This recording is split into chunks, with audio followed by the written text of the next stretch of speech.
શાળાના આચાર્ય શ્રી આમંત્રિત મહેમાનો તથા વાલા બાળ મિત્રો, આજે હું રાણી લક્ષ્મીબાઈ વિશે બોલીશ, તે સૌ ધ્યાનથી સાંભળજો.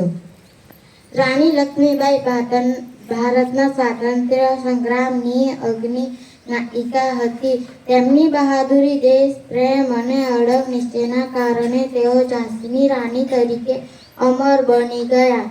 રાણી લક્ષ્મીબાઈનું મૂળ નામ મણિકર્ણિકા તાંબે હતું. તેમનો જન્મ 1828માં વારાણસીમાં થયો હતો.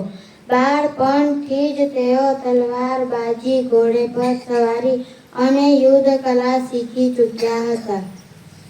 ઈસવીસન 1857ના ભારતીય વિદ્રોહમાં મહત્વપૂર્ણ ભૂમિકા ભજવી.